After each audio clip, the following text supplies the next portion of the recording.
Olá, muito boa noite para você. Já estamos no ar com o nosso Terra Viva DBO na TV desta quinta-feira. Hoje é dia 3 de fevereiro de 2022. E como é de praxe, a gente já começa então o programa de hoje com a entrevista do dia, que hoje é sobre manejo nutricional para reduzir os impactos das altas temperaturas na rentabilidade de vacas leiteiras. Se quando a gente transita em altas temperaturas durante o verão brasileiro, sem a utilização de recursos como o ar-condicionado ou o ventilador, a gente costuma ficar preguiçoso ou até mesmo estressado, com os animais não é diferente. No rebanho de vacas leiteiras, por exemplo, o calor pode causar estresse e impactar diretamente na produção e reprodução das vacas, gerando a redução dos sinais de cio. Por isso é muito importante a gente ficar de olho, então, no manejo, em altas temperaturas. A reprodução é uma fase delicada que precisa que todas as funções fisiológicas estejam funcionando bem. Sobre esse assunto, eu converso agora, então, via internet com o médico veterinário Bruno Pascoal, que fala direto de Inhumas, ali no interior de Goiás. Boa noite, Bruno. Obrigada em aceitar aí o nosso convite em falar com a gente aqui no canal Terra Viva. Seja muito bem-vindo ao nosso programa. Boa noite, eu que agradeço o convite, sempre. Antes da gente falar então, sobre manejo, explica pra gente aí quais os prejuízos que esse estresse térmico podem causar em vacas leiteiras. Bom, o estresse térmico ele traz inúmeros prejuízos para as vacas leiteiras, né? Se a gente for citar, a gente pode citar, por exemplo, a diminuição da imunidade, então a gente deixa esses animais sempre mais suscetíveis às doenças. A queda do score corporal, que é provocado pela diminuição do consumo de matéria seca, né? A redução da fertilidade, como você estava comentando, e a queda dos índices reprodutivos desses animais. E a diminuição drástica na produtividade desses animais, né? Hoje a gente tem animais muito mais produtivos e muito mais sensíveis a esses fatores do que a gente tinha antigamente. São, né? Então a gente tem que ficar muito de olho mesmo, né? Que tipo de detalhes o pecuarista tem que ficar atento para perceber que a vaca pode estar passando aí por um estresse térmico? Bom, nós vivemos em um país tropical, então a gente convive com altas temperaturas praticamente todos os dias do ano. Os bovinos, eles não possuem glândulas sudoríparas. Então, naturalmente, a forma que eles têm de trocar a temperatura com o meio é através da respiração. Então, é muito comum observar vacas que estão em estresse térmico com a respiração ofegante, batendo, né, como a gente costuma falar aqui. Elas também ficam mais tempo em pé, consegue observar que elas estão realmente desconfortáveis. E quando o calor é ainda maior, a gente consegue ver elas, às vezes, com a língua para fora, babando. São os principais sinais que ela mostra para a gente. Parecido com a gente, né? Também aqui, que a gente Ah, fica sim. suando. Qual que seria, ô Bruno, a temperatura ideal para o conforto térmico das vacas de leite? A literatura ela coloca uma faixa ótima de temperatura entre -5 e 22 graus. Né? Então, assim, para a gente aqui no Brasil, às vezes é difícil imaginar essas temperaturas. Então, é muito importante para o produtor, super importante ele entender principalmente o limite máximo dessa temperatura. Né? Porque antes que esse animal entre nesse estresse calórico, nesse estresse térmico, ele tome as providências que precisam ser tomadas, tanto de nutrição quanto de manejo, e evitar todos aqueles problemas que a gente já tinha comentado. Qual seria uma prevenção, para evitar os problemas? Depois que eles chegaram, aí também não adianta muito, né? O importante é prevenir? O importante é prevenir sempre. Tá. Né? Como eu tinha comentado, os bovinos não suam como a gente. Então, em dias muito quentes, uma das formas mais eficientes da gente diminuir esses impactos é resfriando esses animais através de banhos. Né, os animais recebem aspersão de água por um determinado tempo, isso aí vai ser discutido dentro da própria fazenda, e depois ventilação forçada. Então vai fazer quase que o efeito de um radiador, se a gente fosse pensar e fazer uma analogia com um carro. Então a água entra em contato com a pele, depois o vento vem e tenta resfriar esses animais. Esse seria o manejo adequado, né, para esse tipo de ocasião. Além dessas ferramentas aí de manejo, é verdade que algumas mudanças nutricionais também ajudam a gerar um maior conforto aí para esses animais? Sim, aquele manejo que nós estávamos falando do banho, ele é um manejo preventivo, vamos falar assim, de manutenção. E o manejo nutricional também é muito importante. De acordo, a gente ia comentar, de acordo com a genética desses animais a genética foi evoluindo, a nutrição acompanhou. E ela precisava dar suporte a essa evolução. Então deixou essas dietas cada vez mais densas, cada vez mais quentes, como a gente fala por aqui. E o rumen desses animais, ele funciona como uma câmara fermentadora. Ela fermenta material bruto para a transformação disso em leite. Então isso gera calor, gera desafio e além do desafio climático, acaba tendo um desafio endógeno, né?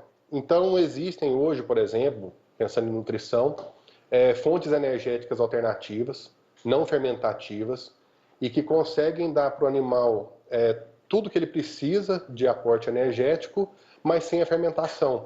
É o caso, por exemplo, de gorduras vegetais protegidas. Certo. E existem alguns programas aí, Bruno, também, alguns programas nutricionais para auxiliar o produtor nesses casos aí de altas temperaturas. O que você, como médico veterinário, indicaria? Programas nutricionais existem, são muito importantes, mas vamos falar assim, mais importante ainda é que esses programas nutricionais eles sejam aliados a manejo, a reconhecimento dos sinais que os próprios animais oferecem. Hoje, por exemplo, a gente segue um modelo gerencial onde o programa nutricional ele é super importante, ele dá para nós os combustíveis para a gente produzir, mas é super importante com que ele venha sempre aliado à manutenção de saúde, a manejo de conforto e tudo isso que a gente tinha comentado. Agora, falando em nutrição de maneira geral, tá? A alimentação e os cuidados são os mesmos com a vaca, tanto em lactação ou não? O programa nutricional em si, ele tem as suas variações dentro das fases que o animal está. Se ele está, vamos falar, novilhas, ou vaca seca, ou vaca em lactação. Mas pensando em estresse calórico, que é o que a gente tem falado, hoje a gente já tem visto que é muito importante também trabalhar em cima de conforto e diminuição de estresse calórico, tanto nos animais em lactação, né, que são, vamos falar assim, os da nossa frente de trabalho, mas também em animais em vaca seca, em novilhas, em animais em pré-parto. Animais em pré-parto, inclusive, é uma das fases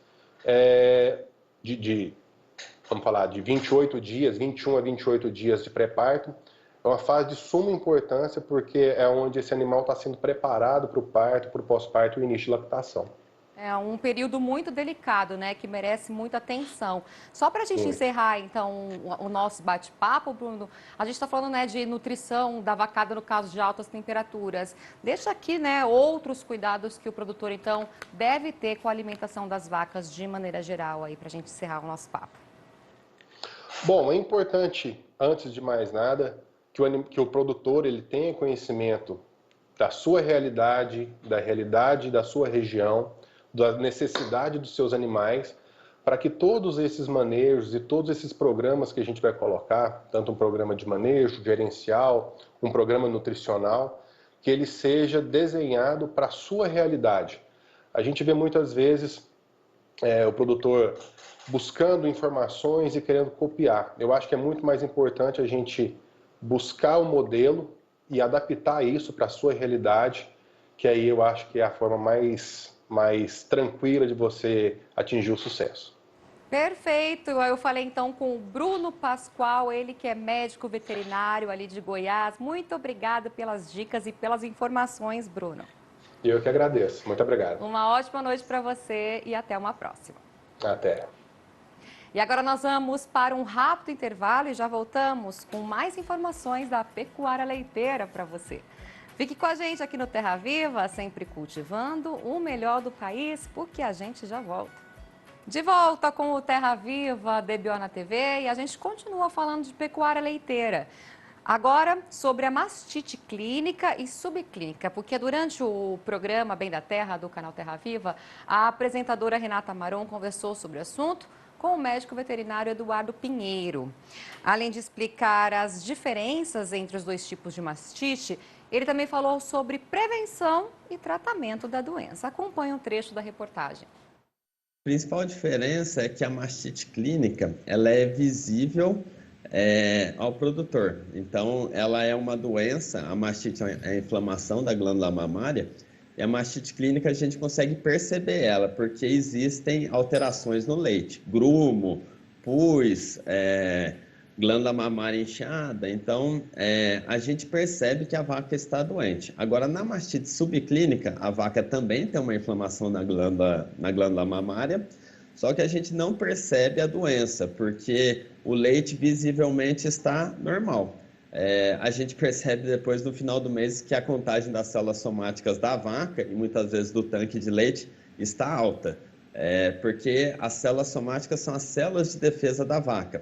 Então, mesmo que não tenha alteração visível no leite, existe uma alta contagem de anticorpos no leite, que são essas células somáticas, e a partir de exames laboratoriais ou de exames a campo, como o CMT, aí sim a gente consegue identificar essa mastite. O que se preconiza é a CCS individual dos animais, feitas mensalmente ou a cada 2 meses, e a partir dessa contagem de células somáticas, a gente consegue saber quais animais estão sadios ou com mastite, ou seja, com inflamação na glândula mamária. Existe um ponto de corte de 200 mil células por ml de leite. Então, vacas com células somáticas, com uma contagem de células somáticas abaixo de 200 mil células por ml, elas estão sadias. Vacas com contagem acima de 200 mil são classificadas como doentes. Quem não realiza a CCS individual das vacas pode fazer o teste de CMT, que é o teste da raquete. Então, a gente coleta jatos de leite dos 4 quartos mamários e usa um reagente, e a partir dessa reação entre esse reagente e o leite, a gente consegue saber se o quarto mamário tem alta contagem de células somáticas ou não.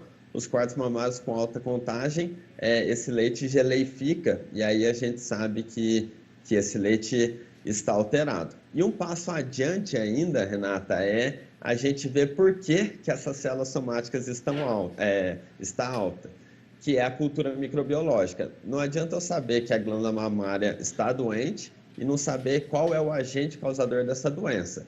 E aí um segundo passo, muito utilizado pelas fazendas, é coletar o leite dessas vacas, fazer a cultura microbiológica para identificar qual é a bactéria que está causando essa inflamação na glândula mamária. O que se preconiza hoje em dia é tratar quando precisa e da melhor forma possível. Então, a pecuária ela é tida como uma das grandes vilãs do uso indiscriminado de antibióticos. E realmente, por muito tempo, a gente usou antibiótico não da melhor forma possível. Mas isso vem mudando e nós, como defensores da pecuária leiteira, temos que adotar medidas de uso mais racional e consciente de antibióticos. Para resolver grande parte da mastite, o tratamento é sim o caminho. Por exemplo, nos dados da OnFarm, da nossa empresa, nós temos aí 2.000 fazendas usando o nosso sistema e a gente sabe que 30% da mastite subclínica é causada por Streptococcus agalacti, que é uma bactéria contagiosa, transmissível entre as vacas, né? Principalmente no momento da ordenha, mas que responde muito bem à antibiótico-terapia, aos tratamentos intramamários com antibiótico. 95%, 98% das vacas vão curar quando tratadas com antibióticos. Porém, a gente tem que saber quais são as vacas infectadas, para não sair tratando todas as vacas. Aí, a cultura microbiológica, de novo, é essencial para isso. Se a gente sair tratando todo mundo, a gente vai usar antibiótico em excesso, isso acarreta em diversos problemas. E se a gente não tratar as vacas que precisam ser tratadas, a gente não resolve o problema e a bactéria fica circulando no rebanho. Então, o tratamento é essencial para resolver a mastite, mas ele tem que ser feito de forma consciente e específica para cada caso, para a gente poder aproveitar a molécula de antibiótico da melhor forma possível e não sair usando cada antibiótico de forma indiscriminada. O Mato Grosso já vacinou 99,83% de todo o rebanho que ainda precisava ser imunizado no estado. Assim, 15 milhões e 200 mil cabeças de bovinos e bubalinos já estão vacinados na segunda etapa da campanha. De acordo com o Instituto de Defesa Agropecuária de Mato Grosso, o INDEA, nessa fase foram vacinados animais de até 2 anos de idade. Agora, a intenção do estado é que esse ano seja o último de vacinação contra a febre aftosa. Eles buscam alcançar o status de zona livre da doença sem vacinação para atingirem mercados mais exigentes e que dão aí uma remuneração melhor para o pecuarista. E o recorde de embarques da carne bovina em janeiro, que a gente comentou aqui no programa hoje, elevou o preço do boi. O aumento em relação ao mesmo período do ano passado foi de 2,36%. Ao todo, o Brasil embarcou mais de 140 mil toneladas de carne bovina, o maior volume já registrado em um mês de janeiro. Crescimento de 31% em relação ao mesmo período do ano passado. O resultado das exportações elevou a cotação da arroba do boi no mercado interno. Segundo o CPEA, a cotação média em São Paulo alcançou no mês passado o patamar inédito de R$ 338,46 por arroba, aumento de 5,5% na comparação com o mês anterior. O processo de consulta pública para procedimentos de abate e inspeção de bovídeos está disponível no portal do Ministério da Agricultura pelo prazo de 75 dias. A ideia da proposta é harmonizar e regulamentar os procedimentos em linha aí com o regulamento da inspeção industrial e sanitária dos produtos de origem animal. E agora nós vamos para mais um rápido intervalo e já voltamos com as informações do mercado do boi gordo nesta quinta-feira em todo o país. Fique com a gente aqui no Terra Viva, sempre cultivando o melhor do Brasil, porque a gente volta já. De volta com o Terra Viva, DBO na TV de hoje. E agora a gente fala um pouquinho de insumos, porque o Ministério da Agricultura ampliou os períodos de vazio sanitário da soja para 2022. A medida vale para 20 estados e também para o Distrito Federal. O período mínimo obrigatório de proibição de plantio passou de 60 para 90 dias. A medida foi necessária, segundo o mapa, para o controle da ferrugem asiática da soja. E a Câmara dos Deputados retirou de pauta o projeto de lei que cria um imposto sobre as exportações de milho até 31 de dezembro de 2022. O objetivo da proposta era garantir o abastecimento do grão no mercado interno. Mas o projeto foi criticado por entidades que representam o setor produtivo. Um dos pontos apontados pela ProSoja, que pediu o arquivamento do projeto, foi o déficit de armazenamento do país, que afeta produtores e compradores nacionais e obriga que o escoamento da safra ocorra junto à colheita. E chegou a hora da gente falar sobre o fechamento do mercado do boi gordo nesta quinta-feira em todo o país. E a gente começa então por São Paulo, onde nada mudou. As ofertas de vendas e de compras continuam equilibradas, o que trouxe aí mais um dia de estabilidade para o boi gordo negociado nas praças paulistas. Segundo a Scott Consultoria, o escoamento doméstico no estado está sem força e a oferta de animais disponíveis para o abate limitada. Diante disso, as cotações do macho por aqui seguem em torno dos R$ 337 por arroba, enquanto a fêmea continua falada por volta dos R$ 303. No balanço do dia, apenas 2 praças registraram recuperação nos preços nesta quinta-feira. A região sul de Goiás e Cuiabá, no Mato Grosso. Já no oeste da Bahia, os compradores abriram o dia ofertando menos pelos bovinos terminados. Queda de R$ 2,00 por arroba na cotação do boi e de R$ 7,00 no caso da vaca.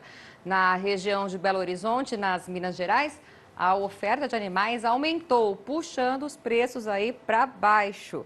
De um dia para o outro, a arroba do macho desvalorizou cerca de R$ 5,00, enquanto a fêmea ficou R$ 3,00 por arroba mais barata. Bom, em resumo, no balanço do dia da Scott Consultoria, Foram apuradas mudanças em 11 das 32 praças pesquisadas. A maior parte delas para baixo. Acompanhe no mapa. Começamos a lista das variações de hoje na capital de Minas Gerais, Belo Horizonte. Na região, o boi registrou queda e agora está sendo cotado a R$ 307,50. E a vaca desvalorizou para R$ 297,50 no prazo de 30 dias e já descontada a parte do fundo rural.